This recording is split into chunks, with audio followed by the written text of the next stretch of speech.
qala fabima aghwaytani, shaytan anamwambia Allah subhanahu wa ta'ala, kwa kuwa wewe umenipoteza mimi, la aqudanna lahum siratakal mustaqim, hawa waja wako wanaofanya ibada hawa nitawakalia katika njia yako iliyokuwa sawa sawa. Thumma la atiyannahum min baini aydihim wa min khalfihim, nitawaendea mbele yao, nyuma yao, kuliani kwao, kushotoni kwao, hutopata wengi wao wakimshukuru Allah. Kisha Allah akatutahadharisha akasema, wa man yattakhidhi shaytana waliyan min dunillah faqad khasira khusranan mubina, yule atakayemfanya shaytani ndio kipenzi, huyu amepata hasara iliyokuwa ya waziwazi. Madakhili shaytani fi salihin, njia anazopita shaytani kuwaingia watu wema na wacha Mungu. Awwalu madkhalin alujbu bil amal, njia ya kwanza ni kujifakhiri kwa matendo mema ambayo mtu anayafanya. Huwa an yara al-insanu annahu afdalu min al-akhari bisababi amalin salihin ya'malu, ni pale ambapo mwanadamu atajiona yeye ni bora kuliko mwenzake kwa sababu ya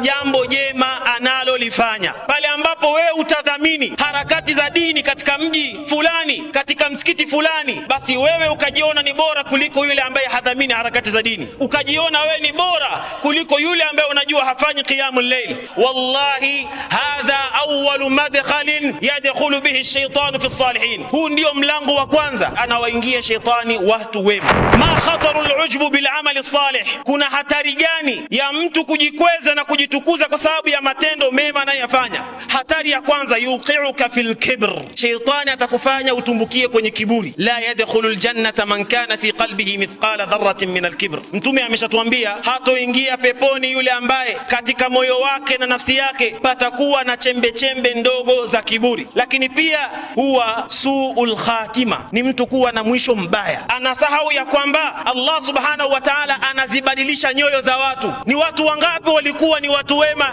leo ule wema umepotea? Ni watu wangapi walikuwa wanafanya mambo ya khairi, zile khairi zimeisha? Kwa sababu gani?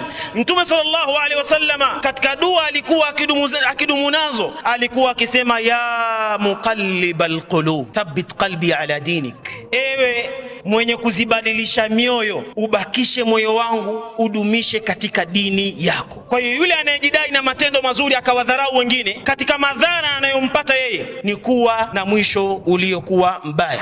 Mlango wa pili anaoingia shaytani kwa watu wema huwa al-ihbatu wal-yas, ni kuvunjika moyo na kukata tamaa. Wa huwa an yazraa shaytan fi qalbi al-abdi ash-shu'uru bidh-dhanbi ba'da at-tauba au yuhzinuhu bidh-dhunubi al-madhiya, napo ni shaytani anapopandikiza katika moyo wa mcha Mungu kuhisi dhambi baada ya kuwa ameshafanya tauba mbele Allah subhanahu wa ta'ala, au shaytan akantia huzuni juu ya madhambi ambayo aliwahi kuyafanya zamani.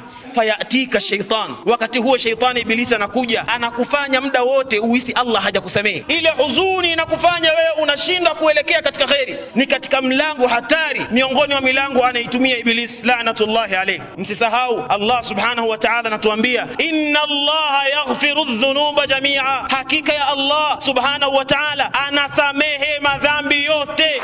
Vipi tunamkwepa shaytan sisi watu wema na wacha Mungu kutuingia kupitia milango hii? Jambo la kwanza, al-ikhlas wa kathrat al-istighfar, kuwa na ikhlasu ya moyo na kumuomba sana Allah msamaha. Njia nyingine ni kuangalia wale ambao ni wacha Mungu kuliko sisi. Angalia salafu salih, sikiliza historia ya kina Abu Bakar. Utakapofanya hivyo ni sababu itakufanya wewe usijivunie matendo yale mazuri ambayo unayafanya.